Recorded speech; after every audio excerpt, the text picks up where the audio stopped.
Saya menulis ini bahwa saya percaya di setiap musim Tuhan punya cara yang unik untuk menuntun orang-orang percaya. Dengan sebuah tuntunan yang baru, dengan perintah yang baru.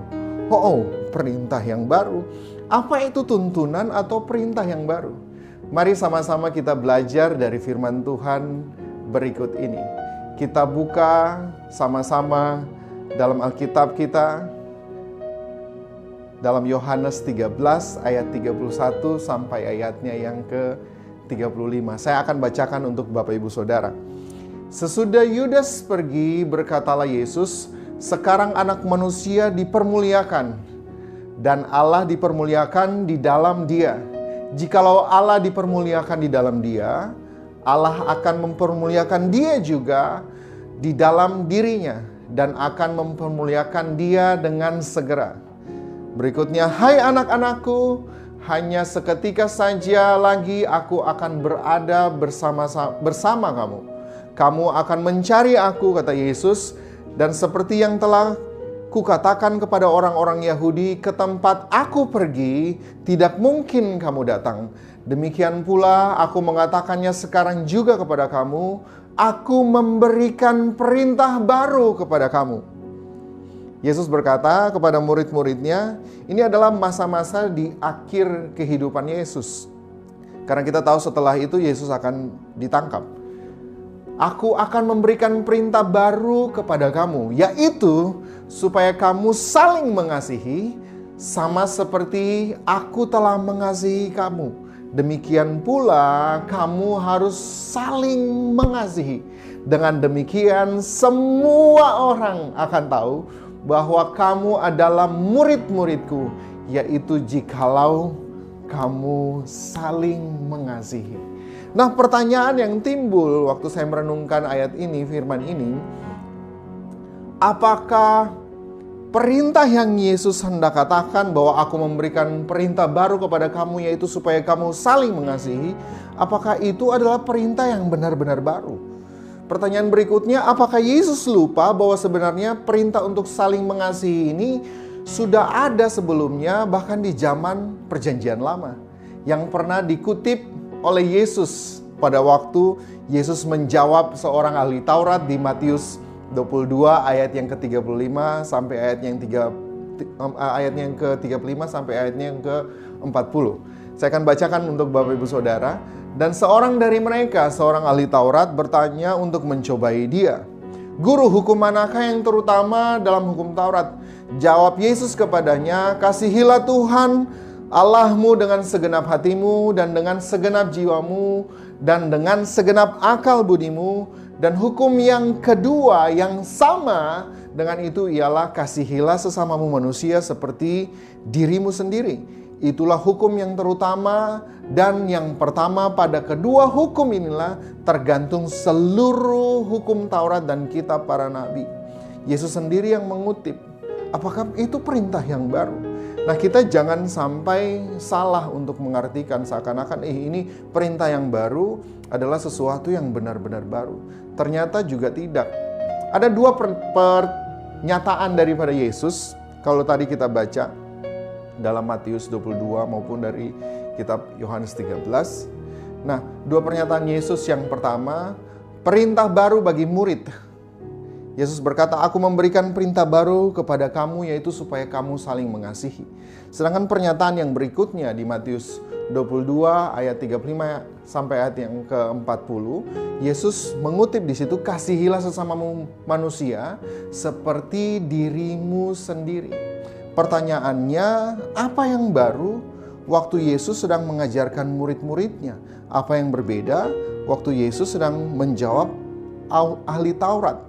Nah, kata baru di sini waktu Yesus bilang aku akan memberikan kamu perintah yang baru. Kata baru di sini bukan tentang sesuatu yang belum ada sebelumnya. Bukan tentang sebuah kata-kata baru yang belum pernah diketahui dan belum pernah didengar oleh orang. Nah, kata baru di sini menggunakan kata Yunani ini, Bapak Ibu Saudara. Kainos. Kainos artinya sesuatu yang fresh. Sesuatu yang fresh, dengan kata lain, Kata baru di sini berhubungan dengan kualitas dari sesuatu. Bukan berbicara bahwa ini adalah sesuatu yang benar-benar baru selesai diproduksi. Tidak. Ini berbicara tentang sebuah kualitas, aspek kualitas dari kata-kata Yesus. Nah, apa yang membuat perkataan yang sama waktu Yesus menjawab ahli Taurat, dan perkataan yang sama waktu Yesus bilang kepada murid-muridnya, kita harus saling mengasihi, itu menjadi berbeda. Nah, kita harus belajar sama-sama bahwa waktu Yesus berkata kepada sang ahli Taurat, kasihilah sesamamu manusia seperti dirimu sendiri. Berbeda Bapak Ibu Saudara waktu kita melihat bagaimana Yesus memberikan perintah yang baru secara fresh. Yesus berkata, kamu saling mengasihi. Kamu harus saling mengasihi. Berbeda di sini, seperti aku telah mengasihi kamu.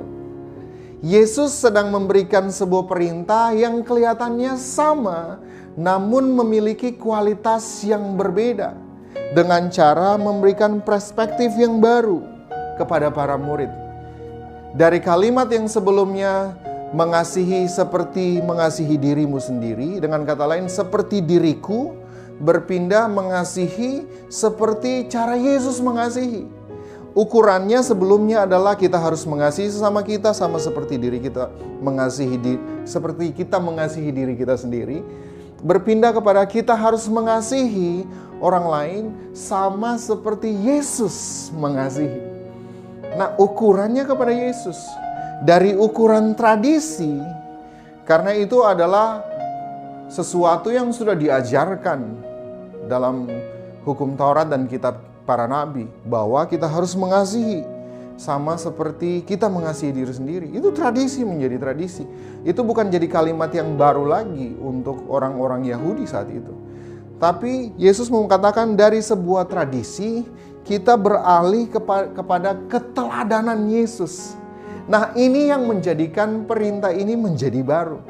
Perintah yang baru ini tidak akan bisa kita jalani dan tidak akan bisa kita nikmati saat kita tidak punya cara pandang yang baru. Pernah tidak saudara mengalami hal-hal seperti ini? Firman Tuhan yang sama, tapi waktu awal saya membacanya atau kita membacanya, dan waktu mulai 2 minggu atau 2 bulan atau 3 bulan kemudian firman yang sama kita baca, tapi kok ada sebuah rasa yang berbeda.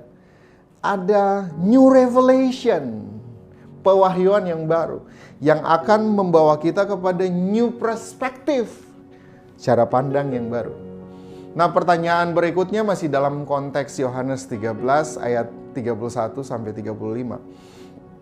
Kalau begitu, saya bertanya dalam diri saya, kalau begitu, bagaimana caranya supaya saya bisa mendapatkan new revelation, pewahyuan yang baru, supaya itu menjadi sebuah new understanding, new perspective, cara pandang yang baru, supaya saya dapat melakukan perintah Tuhan yang fresh itu, yang kualitasnya bagus itu pada saat ini. Ada 2 hal yang harus kita pelajari bagaimana supaya kita benar-benar bisa mendapatkan new revelation, kita benar-benar dapat mendapatkan new perspective, kita dapat pewahyuan yang baru, kita bisa dapat cara pandang yang baru. Yang pertama, kita akan belajar sama-sama. Kalau Bapak Ibu Saudara lihat Yohanes 13 ayat 31 sampai ayatnya yang ke-35, itu dimulai dengan kata ini, setelah Yudas pergi. Firman Tuhan ini berbicara kuat buat saya, dan apa yang saya dapat ini saya ingin sharing untuk Bapak Ibu Saudara. Yang pertama, supaya kita untuk bisa dapat perspektif yang baru, pewahyuan yang baru, cara pandang yang baru, maka kita harus punya kualitas yang baru. Kita harus menyingkirkan Yudas dari dalam kehidupan kita. Ajaran sesat ini. Ajaran seperti apa nih? Masa ada Yudas di dalam diri saya? Sebentar dulu Bapak Ibu Saudara. Jangan sampai marah-marah dulu. Tapi kita belajar sama-sama. Yudas di sini berbicara tentang sifat-sifat karakter-karakter yang harus kita tinggalkan, yang harus kita singkirkan. Nah, sifat-sifat itu seperti apa?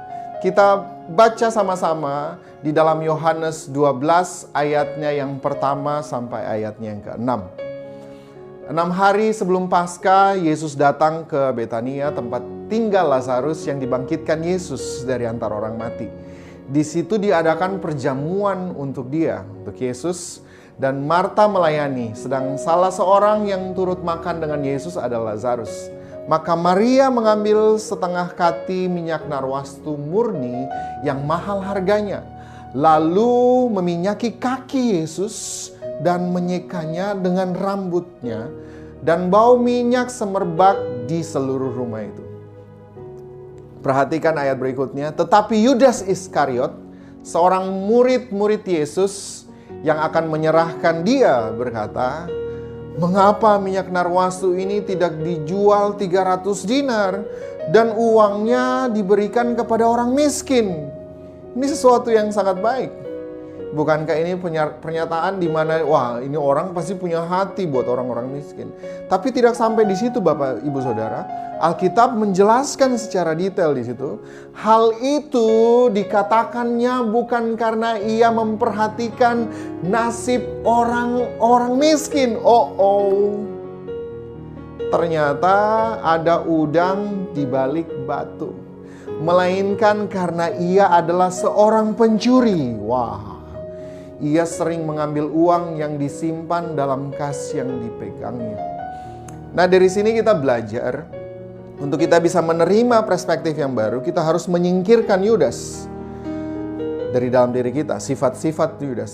Sifat-sifat itu apa aja? Ada banyak sekali ayat-ayat yang menggambarkan tentang sifat Yudas. Saya catat ada beberapa hal, dan biar Bapak Ibu Saudara juga bisa catat sama-sama kita belajar dari rumah.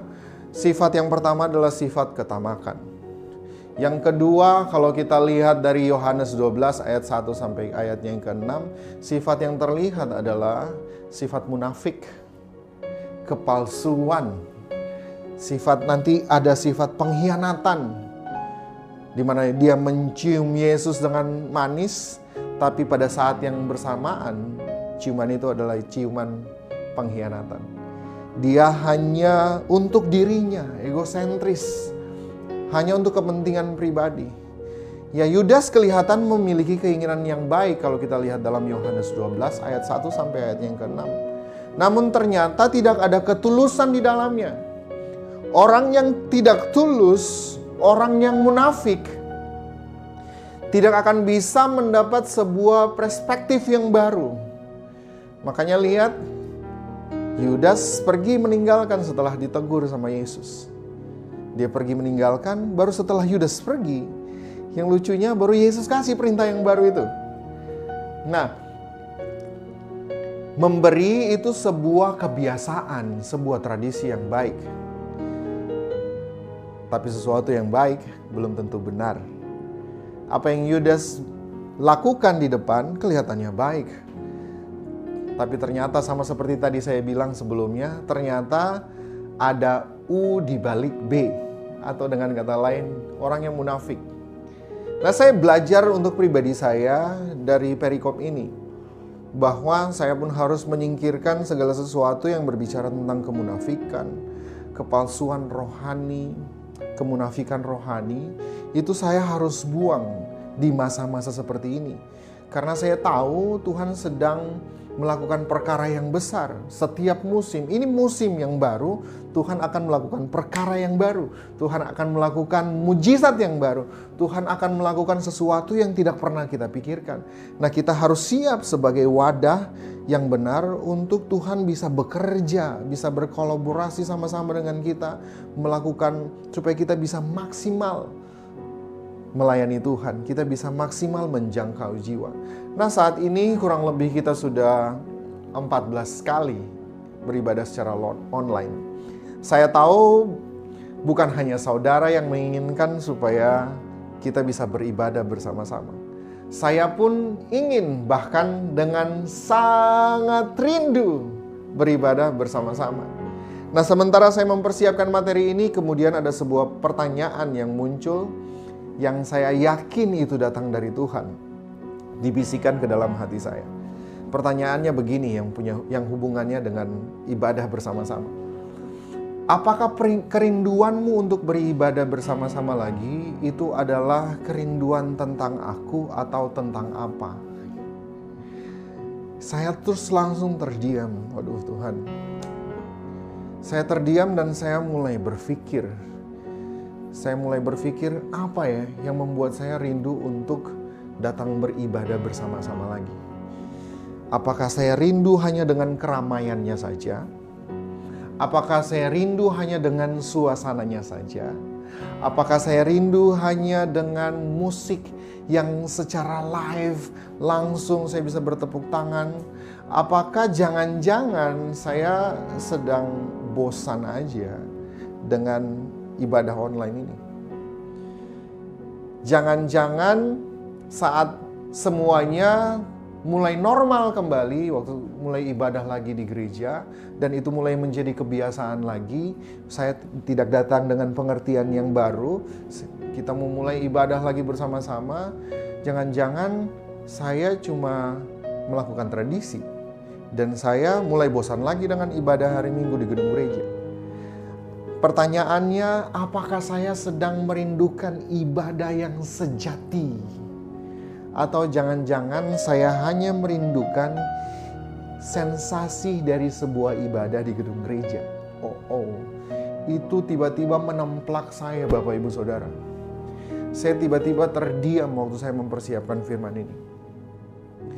Yang saya lakukan, saya mulai bilang sama Tuhan, oke Tuhan, berarti saya sekarang harus mendefinisi ulang pengertian saya tentang ibadah yang sesungguhnya. Supaya saya nggak mengulang sebuah tradisi yang kelihatannya baik, namun belum tentu caranya berkenan di hadapan Tuhan. Saya tidak mau sifat Yudas, yakni kepalsuan atau kemunafikan rohani ada dalam diri saya. Saya butuh perspektif yang baru, supaya waktu saya akan datang beribadah, saya datang dengan ibadah itu dengan pengertian yang baru. Sehingga waktu nanti Tuhan melakukan segala sesuatu semakin lebih baik, kita beribadah bersama-sama, ada sesuatu yang berbeda. Kita datang bukan cuma karena kita bosan dengan ibadah online atau sebaliknya. Atau karena kita, nggak enak soundnya kurang enak kalau kita, atau kita merasa sendiri, sendiri di rumah lagi, tengok kiri, cuma suami, tengok kanan, cuma anak. Kita kan pengen lihat juga Pak Gembala secara langsung dan lain-lainnya. Nah, kita harus mulai menjawab ini. Roma 11 ayat yang ke-36 berkata, sebab segala sesuatu adalah dari Dia, dan oleh Dia dan kepada Dia. Bagi Dialah kemuliaan sampai selama-lamanya. Ayat yang berikutnya, pasal berikutnya, Roma 12 ayat yang pertama. Karena itu, saudara-saudara, demi kemurahan Allah, aku menasihatkan kamu, kata Paulus, supaya kamu mempersembahkan tubuhmu sebagai persembahan yang hidup, yang kudus, dan yang berkenan kepada Allah. Itulah ibadahmu yang sejati. Katakan amin. Nah, di sini saya akan datang kalau satu saat Tuhan membuka kesempatan supaya kita beribadah. Saya mau datang ke sebuah ibadah dengan perspektif yang baru. Saya mengerti bahwa ibadah yang sejati itu bukan cuma tentang kita ada di sebuah gedung bersama-sama. Enggak, itu baik ya. Tapi ibadah yang sejati adalah waktu saya datang, saya melangkahkan kaki saya ke gedung ibadah, saya sedang mempersembahkan tubuh saya. Saya sedang mempersembahkan hidup saya sebagai persembahan yang hidup, kudus, dan berkenan kepada Allah. Saya mau datang dengan perspektif yang baru. Sehingga waktu saya angkat tangan, saya menyembah. Sehingga walaupun dalam kondisi seperti apapun, kita akan punya perspektif yang berbeda, respon kita akan berbeda. Mau online kah, mau offline kah, tidak akan terpengaruh lagi. Karena kita punya pandangan yang berbeda. Kenapa kita bisa mempersembahkan hidup kita? Ayat 12, pasal 12 ayat yang pertama dimulai dengan kata karena itu. Kalau kata karena itu selalu punya hubungan sebab akibat.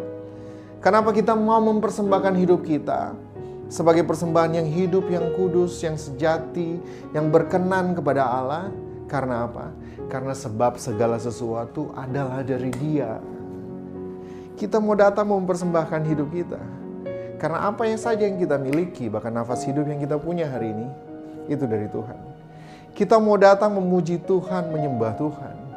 Bukan karena gedungnya, bukan karena kondisi yang ada di sekitar kita. Karena segala sesuatu yang ada pada diri kita, itu datang dari Tuhan. Semua berkat yang kita nikmatin itu datang dari Tuhan. Nah, dalam Timotius 4 ayat yang ke-8 berkata, latihan badani terbatas gunanya, tetapi ibadah itu berguna dalam segala hal. Karena ibadah itu mengandung janji, baik untuk hidup ini, maupun untuk hidup yang akan datang. 1 Timotius 4 ayat yang ke-8. Dengan kata lain gini Bapak Ibu Saudara, waktu kita punya perspektif yang benar, maka waktu kita mengikuti sebuah ibadah dalam bentuk apapun, maka janji itu kita bisa dapat. Waktu kita datang dengan cuma sebuah tradisi, mengikuti sebuah ibadah, baik secara online maupun nanti di gedung gereja, kita tidak punya cara berpikir yang berubah, maka janji-janji itu. Tetapi ibadah berguna dalam segala hal karena mengandung janji baik untuk hidup ini maupun hidup yang akan datang. Kita tidak akan dapat janji untuk hidup ini atau yang akan datang. Kenapa? Karena kita tidak mengerti arti dari ibadah yang sesungguhnya. Jadi yang pertama kita harus belajar, saya harus belajar, saya tidak boleh jadi orang yang munafik, yang kelihatannya rohani. Aduh saya udah kangen nih dengan ibadah. Tidak ada yang salah dengan itu Bapak Ibu Saudara. Tapi mari kita menilik hati kita. Sama seperti saya waktu Tuhan bertanya, kamu lagi kangen sama aku atau kamu lagi kangen sama gedung ibadah? Atau saya suka bilang dengan sensasi dalam sebuah gedung ibadah. Harusnya kita mulai menemukan di masa-masa seperti ini, kita menemukan iya ya Tuhan, saya kangen, saya pengen rindu. Saya rindu bersekutu dengan umat Tuhan, saya rindu untuk beribadah bersama-sama. Karena saya rindu mempersembahkan hidup saya semakin lebih lagi. Itu akan Bapak Ibu Saudara bisa bayangkan, waktu kita punya pengertian yang berbeda, perspektif yang berbeda, cara ibadah kita pun akan luar biasa. Saya bayangkan setelah masa pandemi ini akan berakhir, kekristenan, cara beribadahnya menjadi sesuatu yang luar biasa. Karena setiap kita datang dengan rasa haus yang berbeda, karena kita datang dengan pengertian yang berbeda. Nah, yang pertama, kita belajar sama-sama, jangan jadi orang munafik. Jangan menjadi orang yang kelihatannya rohani. Seperti Yudas, maksudnya baik, tapi ternyata tidak ada kebenaran di dalamnya. Yang kedua, bagaimana caranya supaya kita bisa mendapatkan pewahyuan yang baru, supaya itu bisa mengubahkan cara berpikir kita. Saya suka dengan Yohanes 13 ayat yang ke-33. Firman Tuhan berkata, hai anak-anakku, hanya seketika saja lagi aku akan bersama kamu. Kamu akan mencari aku, dan seperti yang telah kukatakan kepada orang-orang Yahudi, ke tempat aku pergi, tidak mungkin kamu datang. Demikian pula aku mengatakannya sekarang juga kepada kamu. Nah, saya garis bawahi kata ini, hai anak-anakku. Ini panggilan Yesus yang tidak biasa buat murid-muridnya. Waktu dia memanggil, biasanya dia memanggil Simon Petrus. Tapi tiba-tiba di ayat ini Yesus panggil bukan cuma sekedar nama, tapi Yesus memanggil, hai anak-anakku. Untuk mendapat new perspektif lewat pewahyuan yang baru, maka yang pertama kita harus singkirkan Yudas. Yang kedua, mari kita menjadi anak-anaknya. Sebuah pandangan yang baru hanya akan bisa ditemukan oleh semua orang percaya yang memiliki hubungan yang erat bersama-sama dengan Tuhan sebagai anaknya. Mari kita terus bangun hubungan kita bersama-sama dengan Tuhan. Pada saat ini pada saat di mana Yesus mengatakan hal tersebut, ada banyak orang Yahudi yang datang mencari Yesus hanya karena keinginan tahuan mereka. Mereka ingin menambah pengetahuan. Namun murid-murid mencari Yesus karena keterikatan pribadi. Banyak orang yang di luar sana mulai menjadikan ibadah online, saya minta maaf sebelumnya, seperti rumah makan, Bapak Ibu Saudara. Saya nggak suka dengar yang ini ya. Saya ganti channel aja, saya dengerin yang ini kayaknya lebih oke. Musiknya lebih bagus. Ada yang tulus, misalnya memang karena dia mau mendengarkan, dia ingin belajar. Tapi ada juga yang cuma sekedar memuaskan keinginan hati dan telinganya saja. Yang itu, di pengajarannya dan sebagainya. Nah, ada yang salah dengan itu. Tapi mari kita sama-sama menilik hati kita. Kalau saya bertumbuh di gereja ini, maka tentu saya mau makan makanan rohani di gereja ini. Nah, sedang masuk dalam sebuah tatanan yang baru, new normal. Saya akan sampai di akhir khotbah saya. Gereja Tuhan, yakni saya dan Bapak Ibu Saudara, pun harus mulai memperlengkapi diri kita. Supaya kita bisa memasuki new normal ini dengan sebuah new perspektif. Kita bisa memasuki normal yang baru ini dengan perspektif yang baru. Khususnya dalam perjalanan kita menemukan kebenaran-kebenaran yang baru. Yang Tuhan perintahkan dalam kehidupan kita. Supaya kita semua bisa terus menjadi jawaban buat dunia. Saya akan membacakan satu perikop firman Tuhan yang terakhir untuk Bapak Ibu Saudara. Judulnya adalah Perintah Baru. 1 Yohanes 2 ayat yang ke-7 sampai ayat yang ke-17. Saudara-saudara yang kekasih, bukan perintah baru yang kutuliskan kepadamu, melainkan perintah lama yang telah ada padamu dari mulanya. Perintah lama itu ialah firman yang telah kamu dengar. Namun perintah baru juga yang kutuliskan kepada kamu telah ternyata benar di dalam Dia dan di dalam kamu. Sebab kegelapan sedang lenyap dan terang yang benar telah bercahaya. Barang siapa berkata bahwa ia berada dalam terang, tetapi ia membenci saudaranya, ia berada di dalam kegelapan sampai sekarang. Ayat yang ke-10, barang siapa mengasihi saudaranya, ia tetap berada di dalam terang, dan di dalam dia tidak ada penyesatan. Ayat yang ke-11, tetapi barang siapa membenci saudaranya, ia berada dalam kegelapan dan hidup di dalam kegelapan. Ia tidak tahu kemana ia pergi karena kegelapan itu telah membutakan matanya. Ayat yang ke-12, aku menulis kepada kamu, hai anak-anak, sebab dosamu telah diampuni oleh karena namanya. Aku menulis kepada kamu, hai bapak-bapak. Ini perintah-perintah yang baru. Ingat, yang baru bukan tentang kata-kata yang baru, enggak, tapi sesuatu yang fresh. Hai bapak-bapak, karena kamu telah mengenal Dia yang ada dari mulanya. Aku menulis kepada kamu, hai orang-orang muda, karena kamu telah mengalahkan yang jahat. Yang muda katakan yes. Aku menulis kepada kamu, hai anak-anak, karena kamu mengenal Bapa. Aku menulis kepada kamu, hai bapak-bapak, karena kamu mengenal Dia yang ada dari mulanya. Aku menulis kepada kamu, hai orang-orang muda, karena kamu kuat. Dan firman Allah firman Allah diam di dalam kamu, dan kamu telah mengalahkan yang jahat. Ayat yang ke-15, janganlah kamu mengasihi dunia dan apa yang ada di dalamnya. Jikalau orang mengasihi dunia, maka kasih Bapa tidak akan di dalam orang itu. Maka kasih akan Bapa tidak ada di dalam orang itu. Ayat yang ke-16, sebab semua yang ada dalam dunia, yaitu keinginan daging dan keinginan mata serta keangkuhan hidup, bukan berasal dari Bapa, melainkan dari dunia. Ayat yang ke-17, ayat yang terakhir, dan dunia ini sedang lenyap dengan keinginannya. Tetapi orang yang melakukan kehendak Allah tetap hidup selama-lamanya. Katakan amin. Saya percaya bahwa biar firman Tuhan hari ini mengubahkan cara kita berpikir. Kita mengerti bahwa benar kita sedang masuk ke sebuah new normal. Tapi kita butuh new perspektif. Kita butuh cara pandang yang baru. Kita butuh pewahyuan yang baru. Dan saya sungguh sangat percaya waktu kita punya sebuah pandangan yang baru di musim yang baru ini, maka kita bisa menjadi terang. Kita bisa terus berperan walaupun orang akan kebingungan melihat orang Kristen punya sesuatu yang berbeda. Di masa-masa pandemi ini malah kita menjadi berkat.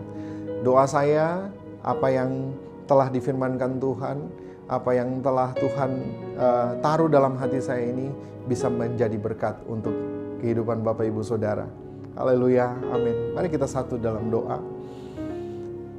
Terima kasih Bapa, terima kasih Tuhan Yesus untuk firman-Mu yang terus menegur kami, untuk firman-Mu yang terus menuntun kami, supaya sungguh-sungguh kami berjalan sesuai dengan apa yang menjadi kehendak Tuhan. Terima kasih Tuhan, terima kasih untuk waktu-waktu di mana kami bisa beribadah bersama-sama dengan orang-orang yang terkasih di rumah. Kami tahu ini adalah waktu-waktu yang spesial. Biar dalam waktu-waktu ini kami semakin menemukan kehendak Tuhan. Ada perintah-perintah yang baru, ada sesuatu yang baru yang kualitasnya semakin lebih lagi itu muncul dalam kehidupan kami. Bahkan Tuhan percayakan ada panggilan-panggilan yang baru dalam kehidupan kami. Hamba berdoa Tuhan, diberkatilah setiap jemaat yang ada menyaksikan ibadah online ini Tuhan. Setiap jemaat GBI Rock Sorong Ministry Tuhan berkati dalam pekerjaan, dalam segala sesuatu yang dilakukan Tuhan buat berhasil. Buat yang sekolah Tuhan, yang sedang menaruh harapan untuk masa depannya, Bapa Engkau terus berikan pengharapan. Biar mereka terus berharap di dalam Engkau, sebab pengharapan di dalam Kristus itu tidak sia-sia. Terima kasih Tuhan Yesus. Terima kasih Bapa. Segala sesuatu yang jemaat-Mu lakukan dengan tangan mereka, Tuhan Engkau berkati tangan mereka. Sehingga dalam seluruh pekerjaannya Tuhan terus buat menjadi berhasil. Terima kasih Tuhan Yesus. Kami pun tak lupa berdoa untuk setiap anak-anak kami yang sekolah minggu. Tuhan Engkau berkati dalam pertumbuhan mereka pun Tuhan. Biar hikmat Tuhan ada atas mereka. Anak-anak kami bertumbuh di masa-masa seperti ini Tuhan. Mereka bisa melihat keteladanan Yesus dalam kehidupan orang tua yang ada. Mereka bisa belajar, mereka bisa tetap bersemangat. Terima kasih Tuhan. Kami berdoa juga untuk bangsa dan negara kami. Nah, intinya kami menaikkan syukur untuk segala sesuatu yang Tuhan buat atas Indonesia, bahkan khususnya atas Papua, lebih lagi Tuhan terkhusus untuk kota Sorong. Kami berdoa biar kasih karunia Tuhan selalu turun dalam kehidupan kami yang ada di Sorong, yang ada di Papua, bahkan yang ada di Indonesia. Tuntunan-tuntunan Tuhan biar Engkau pakai setiap hamba-hamba-Mu yang ada, setiap kami untuk terus menjadi berkat untuk bangsa kami, untuk kota kami. Diberkatilah setiap pemimpin yang ada di kota Sorong, wali kota, beserta setiap jajarannya Tuhan Engkau berkati di dalam nama Tuhan Yesus. Terima kasih Bapa, terima kasih Tuhan Yesus. Kami sudah beribadah hari ini, dan biar apa yang kami lakukan sepanjang hari ini pun menjadi ibadah yang sejati. Kami mau belajar untuk membawa kehidupan kami kepada Engkau. Kami akan selesai dengan ibadah hari ini Tuhan. Untuk itu kami mengangkat tangan kami dan kami mau menerima berkat. Mari angkat tangan kita sama-sama dan terimalah berkat daripada Tuhan kita, Allah kita yang luar biasa. Penyertaan yang manis oleh Roh Kudus menyertai seluruh kehidupan kita. Mulai hari ini sampai Maranatha, kita bertemu kembali dengan Tuhan kita Yesus Kristus di awan-awan permai. Yang sudah menerima berkat ini sama-sama katakan amin. Selamat hari Minggu, Tuhan Yesus memberkati. Bagi Anda yang ingin memberikan persembahan, dapat langsung mengirimkan ke rekening jemaat yang tertera pada halaman terakhir Warta Jemaat. Dan untuk informasi kegiatan pastoral lainnya, dapat langsung menghubungi sekretariat di nomor berikut, atau dapat langsung memfollow akun Instagram dan Facebook kami. Sekian informasi minggu ini, Tuhan Yesus memberkati. Ajaib namamu, Kau Tuhan.